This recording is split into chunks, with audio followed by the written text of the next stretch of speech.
My wife got bored with me and called her ex, so I installed a recorder, exposed the affair, and served divorce papers before she could lie again. I'm 34 years old. I've been married to Celine for 8 years. We have 2 kids, 6 and 4. I'm an industrial engineer. She's a textile designer. On paper, we're doing great. Custom home we're building ourselves. Good jobs. Healthy kids. The American dream, right? Except for the past 4 months, I've been living with a stranger. It started small. Celine stopped initiating conversation. Stopped touching me. Stopped laughing at anything I said. Every interaction became transactional: grocery lists, school pickups, who's handling the mortgage payment this month. I tried talking about it. She'd say she was tired. Stressed from work. Normal marriage stuff. Then came the criticisms. You're too predictable. I need someone who challenges me intellectually.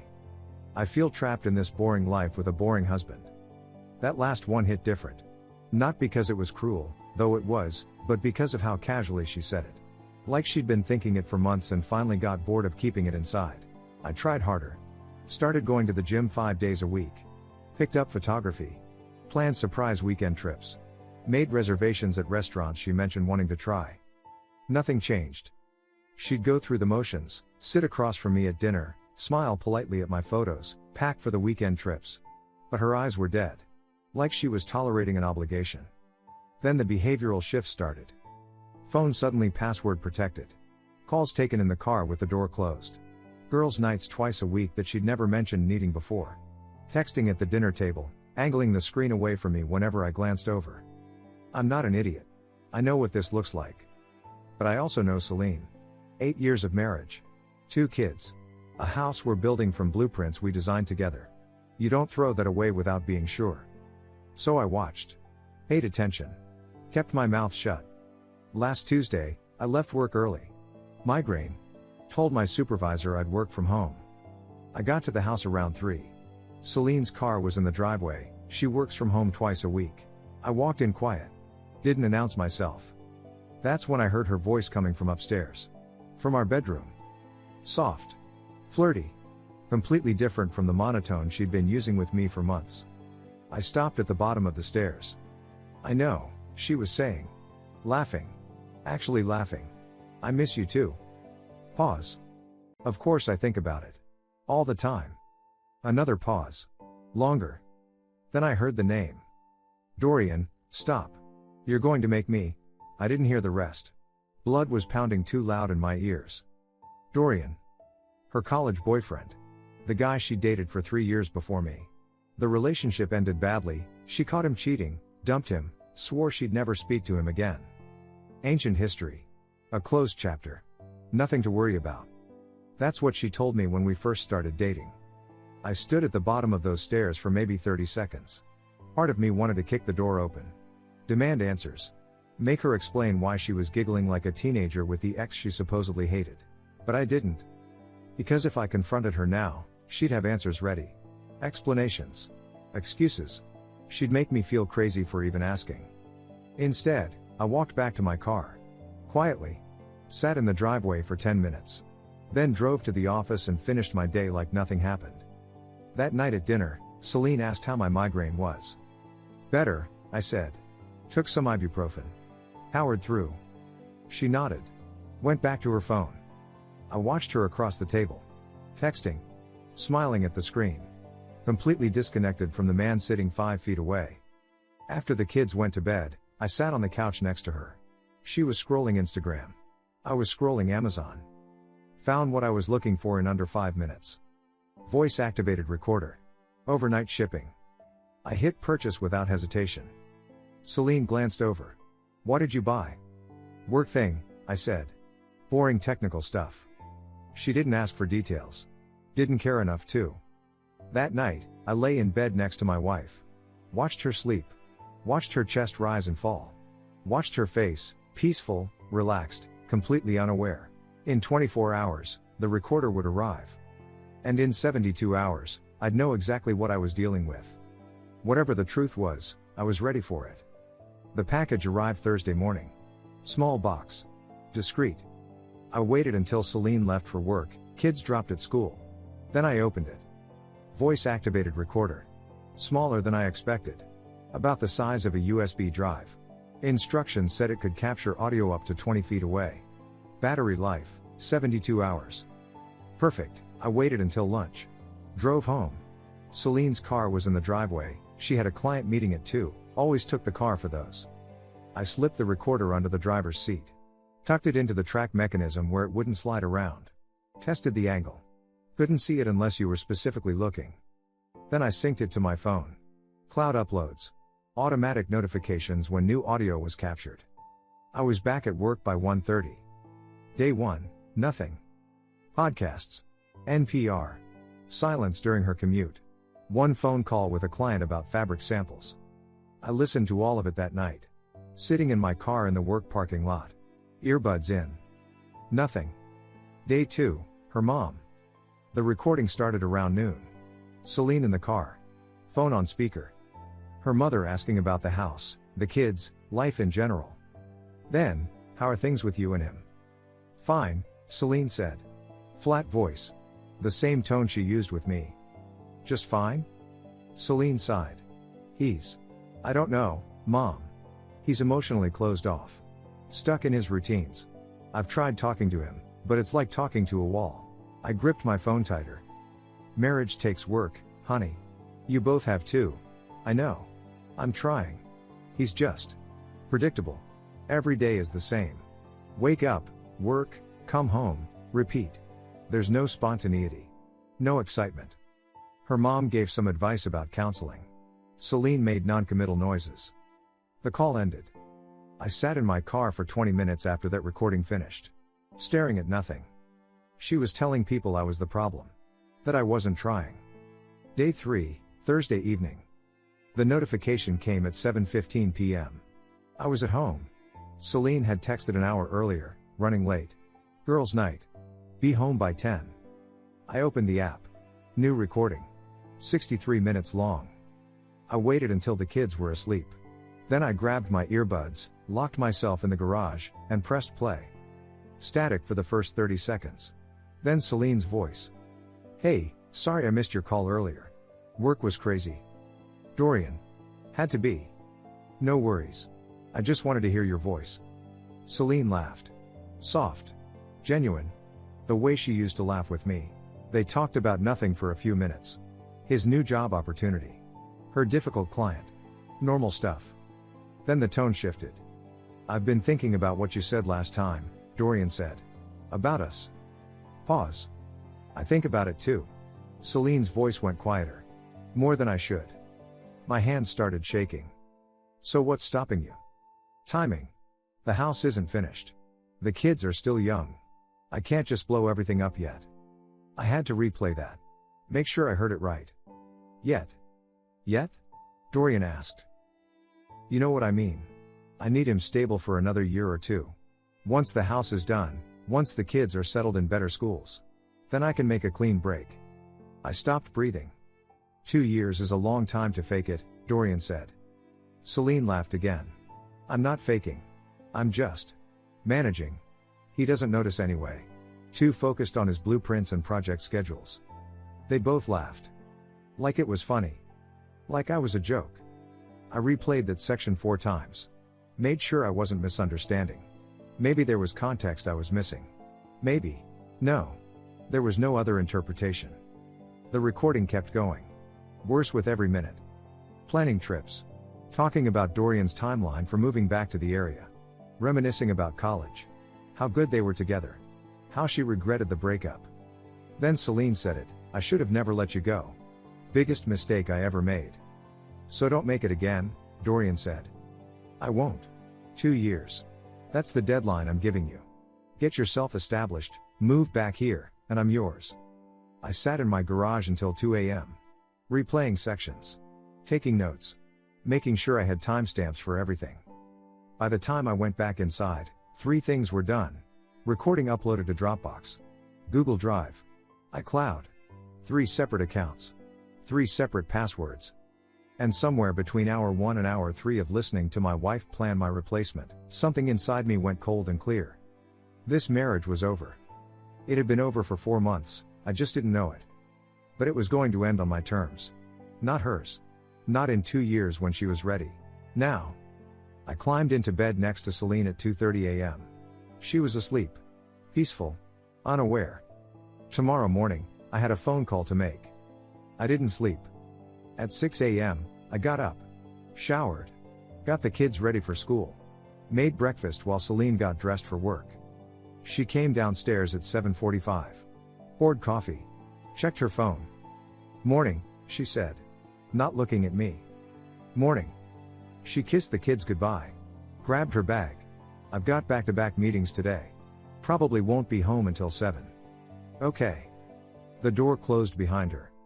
I waited 5 minutes. Then called my supervisor. "Hey, Tom. I'm not feeling great. Think I picked up what the kids had last week. Going to work from home today. First sick day I'd taken in 2 years. I dropped the kids at school.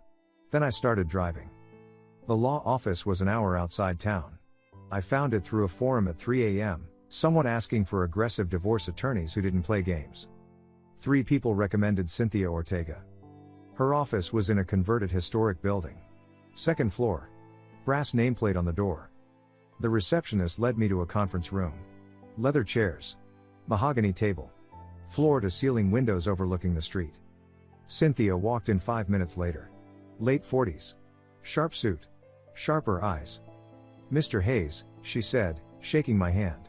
"You said on the phone this was time sensitive." "It is." I pulled out my phone.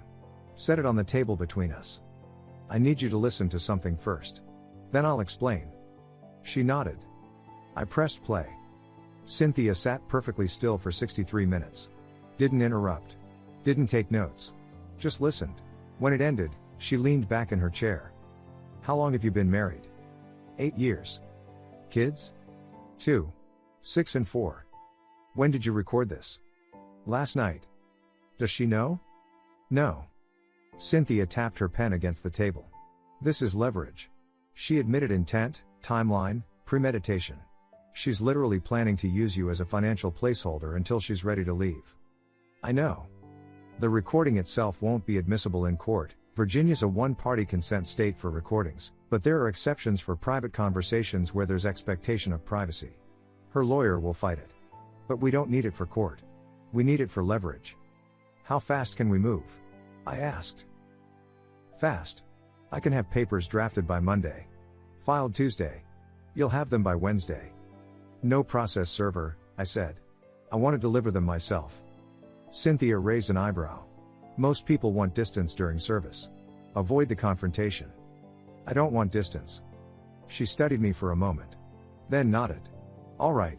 We'll courier them directly to you. You serve her however you want." We spent the next 2 hours going through everything. Bank statements. I pulled them up on my phone. Joint checking, joint savings, my retirement account, her retirement account. Everything looked normal except, "Wait," Cynthia said, pointing at one statement. "This personal account. What's that?" She opened it 6 months ago. Said it was for work expenses. Client deposits, material purchases, that kind of thing. Cynthia scrolled through the transactions. She's been making regular deposits. Small amounts. 200 here. 500 there. Always under 1,000. Is that a problem? Not illegal. But strategic. She's building a separate fund. Probably getting ready for her exit. My jaw tightened. We kept going. Mortgage records, I'd been making the payments. The house construction costs, I'd covered 70%. Retirement accounts, mine was significantly larger. She's going to argue for 50-50 on everything, Cynthia said. Marital assets, standard division. Even though I've been paying for most of it? Welcome to family court. But we've got ammunition. The recording shows intent to defraud. She's keeping you around specifically to finish the house so she can maximize her payout. That's bad faith. We can use it. What about the kids? You want primary custody? Yes. We'll request it. Her documented plan to destabilize the family, her words, not ours, makes a strong case that you're the stable parent. I signed the retainer agreement. Transferred the fee. Gave Cynthia copies of everything. What do I do now? I asked. Go home. Act normal. Don't tip your hand. Don't mention lawyers, don't mention divorce, don't mention Dorian. Let her think everything's fine. For how long? 10 days. I'll have the papers ready by next Friday. You serve her whenever you want after that. I drove home. Got there by noon. Celine's car was gone, those back-to-back meetings she mentioned. I walked through the house. Our bedroom. The kids' rooms. The kitchen where we'd had 1,000 dinners together. It all felt like a museum. Like I was looking at artifacts from someone else's life. That night, Celine came home at 7:30. Tired. Distracted. How was your day? She asked, dropping her bag on the counter. Fine. Worked from home. Felt better by afternoon. Good. She microwaved leftovers. Scrolled her phone while eating. Went upstairs to shower. I sat at the kitchen table. Thinking about Cynthia's words. 10 days. I could do 10 days. 9 days later, my phone rang. Cynthia. Papers are ready. I can have them couriered to you tomorrow. Once you serve her, there's no going back. You sure about this? I looked around the kitchen. The same kitchen where Celine sat every night, texting Dorian. Planning her exit. Waiting for her deadline. Send them, I said. The courier arrived Wednesday at 2 p.m. plain van. Nondescript guy with a clipboard. I signed for it. Manila envelope. Heavier than I expected. Celine was at work. Kids at school. I sat at the kitchen table and opened it. Petition for dissolution of marriage. Beneath that, asset division schedules, custody proposals, financial disclosures. 23 pages total. Every detail meticulously documented by Cynthia. I read it all. Every single page. Then slid it back into the envelope. That evening, I started packing. Not everything. Just the things I couldn't replace. My grandfather's pocket watch, the one he carried in World War II. The photo album from my parents' wedding. My toolbox from the garage. The kids' baby books. My college diploma. Letters my dad wrote me before he died. I worked room by room. Slowly. Methodically. Celine had another girls' night. Didn't get home until 10. Walked right past the half-empty closet without noticing. Thursday, I took another half day. Loaded everything into my car. Drove it to my brother's house. You sure about this? He asked, helping me unload boxes. Yeah. You need anything? I know. Thanks. I didn't tell him details. Just said I needed storage space for a few weeks. He didn't push. Thursday night, I was sitting in my car outside the house when I heard Celine's voice. She was on the phone in her car. Engine off. Parked in the driveway 20 feet away. I cracked my window. Not yet. The basement isn't finished. Pause. Because once it's done, I'll have more equity to split. He's been handling all the construction costs. I need him to finish it first. My hands tightened on the steering wheel. I know it's taking longer than we thought. But it's almost done. Another month, maybe 2. Then I can make my move. She laughed at something Dorian said.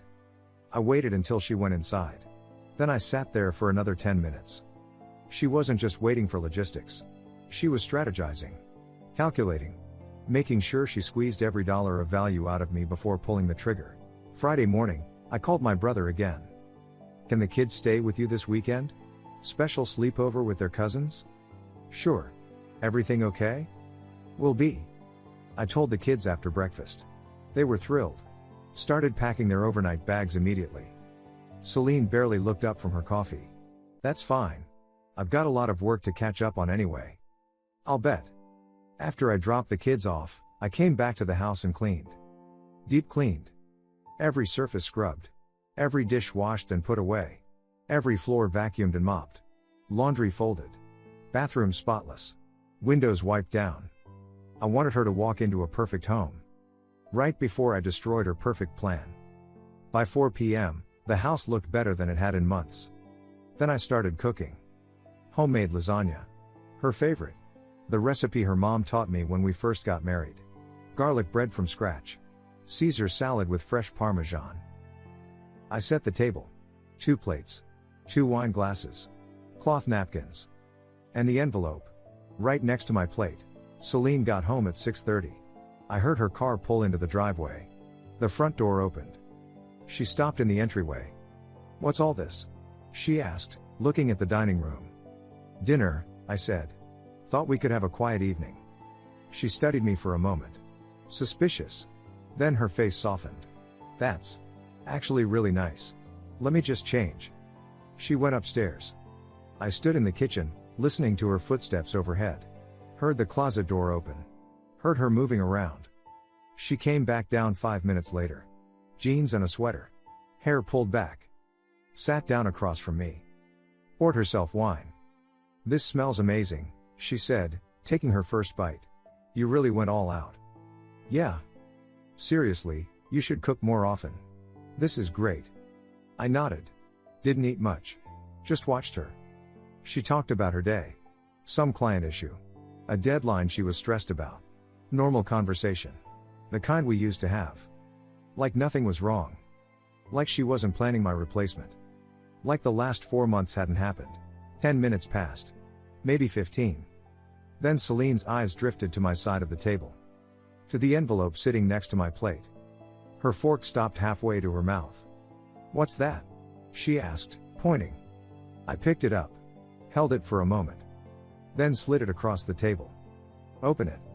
Celine set down her fork. Stared at the envelope like it might explode. "What is this?" "Open it." She did. Slowly. Pulled out the papers. Her eyes scanned the first page. I watched her face change. Confusion. Then recognition. Then something close to panic. Petition for dissolution of marriage. The color drained from her cheeks. "What?" Her voice cracked. "What the hell is this?" "Exactly what it looks like." "You're divorcing me?" She stood up. Papers scattered across the table. "Without even talking to me first?" "Talking?" I stayed seated. Kept my voice level. "Like the talks you've been having with Dorian?" She froze. For exactly 2 seconds, I saw it, the flash of recognition. The caught look.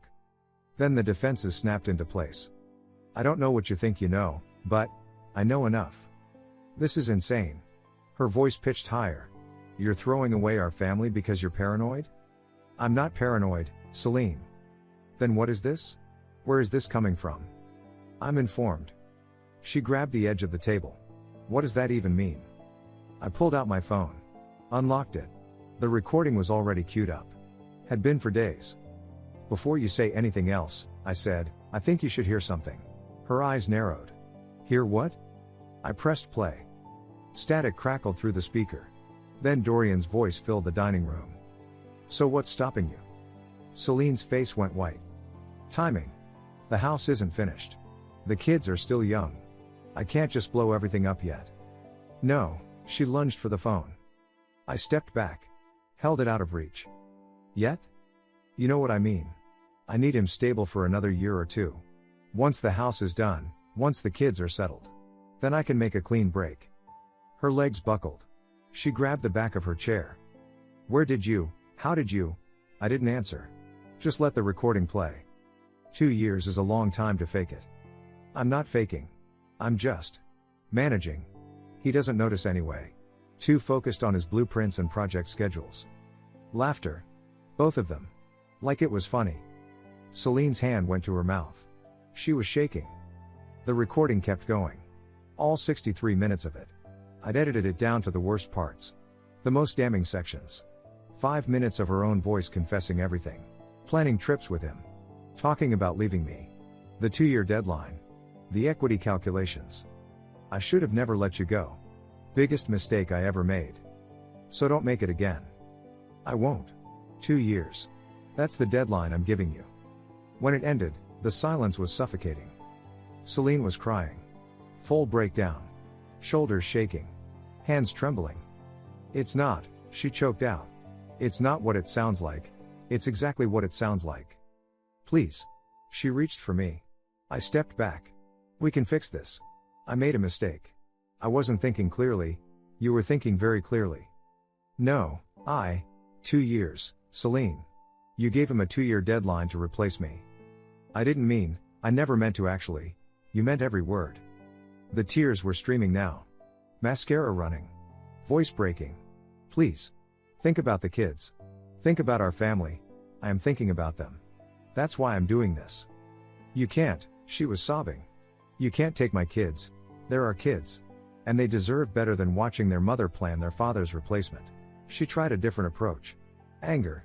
"You recorded me? That's illegal. You can't use that in court. Don't need to use it in court. But everyone else can hear it just fine." Her face twisted. You wouldn't. I didn't respond. Just looked at her. I love you, she said. Desperate now. I love you. We can go to counseling. We can fix this. I'll end things with Dorian right now. No, you don't. Yes, I do. I made a stupid mistake, but I love you. No. You don't. She was on her feet now. Moving toward me. Don't do this. Please. I'm begging you. The begging would be more convincing if I hadn't heard you laugh about managing me like a project timeline. That's not, I didn't mean it like that. Then how did you mean it? She opened her mouth. Closed it. No answer. I picked up my keys from the counter. That's when she realized I was leaving. Where are you going? Panic in her voice now. Real panic. I looked at her one last time. Standing in the dining room of the house we built together. Divorce papers scattered on the table. Her own recorded voice still echoing in the space between us. 8 years of marriage. 2 kids. A life we'd planned together. All of it reduced to this moment. You wanted your ex, I said. Now you can have him. I walked toward the door. Wait, she followed me. Please, just wait, where are you going? I didn't answer. You can't just leave. We need to talk about this. My hand was on the doorknob. Don't do this. Her voice cracked. Please. I'll do anything. I opened the door. Stepped outside. Wait. I got in my car. Started the engine. Through the windshield, I could see her in the doorway. Silhouetted against the light from inside. Arms wrapped around herself. Crying. Alone. I put the car in reverse. And I left. I drove to my brother's house. Walked in. He took one look at my face and handed me a beer without asking. It's done, I said. The kids were already asleep in the guest room. I checked on them. Kissed their foreheads. Then sat on the couch and stared at nothing for 2 hours. My phone wouldn't stop buzzing. Celine. 15 texts. 8 calls. 2 voicemails. I blocked her number.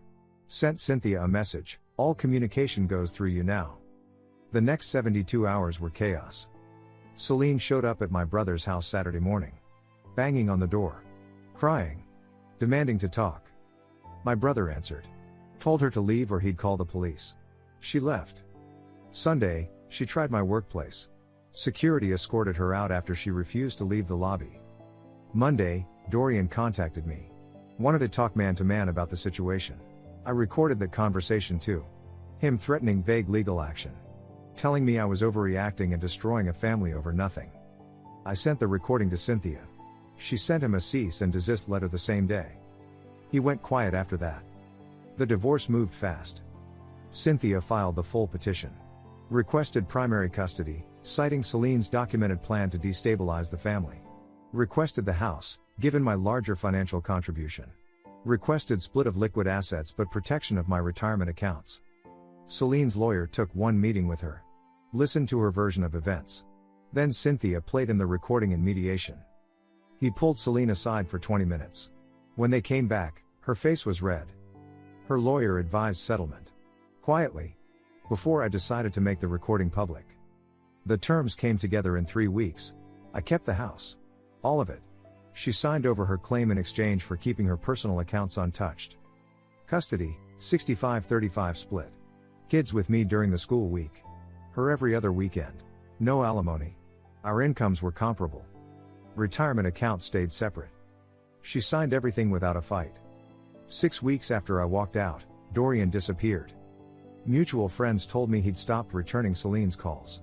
Apparently instant family with 2 kids and a bitter divorce wasn't the fantasy he'd imagined. Celine tried reaching out to me after that. Long emails about mistakes and second chances. Handwritten letters delivered to my brother's house. Voicemails left on my work phone before I had IT block her number. I deleted everything unread. 6 months later, the divorce was final. I moved back into the house with the kids. Finished the basement myself. Built the playroom I'd been planning. Painted their bedrooms the colors they picked out. The kids adjusted faster than I expected. They had questions at first. Why aren't you and mom together anymore? Are you mad at each other?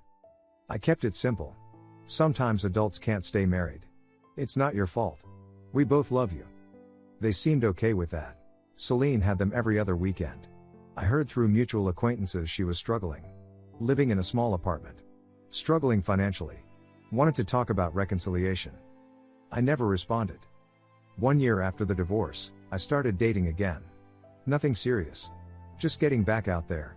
Remembering what it felt like to talk to someone who actually wanted to be there. 18 months later, I ran into Celine at a school event. Back to school night. We were both there for our daughter's classroom presentation. She looked older. Tired. Thinner. She tried making small talk. Asked how I was doing. How the house was. If I was seeing anyone. I kept it brief. Polite. Distant. As I was heading to my car, she called after me. Do you ever think about what could have been different? I stopped. Turned around. She was standing under the parking lot lights. Arms crossed. Hopeful expression. I thought about it. Really thought about it. No, I said. I think about what I built after. Her face fell. I got in my car and drove home. 2 years to the day after that recording, the exact deadline Celine gave Dorian, I was sitting in my finished basement. Kids asleep upstairs. Beer in hand. I thought about where I was 2 years ago. Lying awake next to someone planning my replacement. Believing her criticisms. Questioning my own worth. Now? I had primary custody. The house was paid down significantly.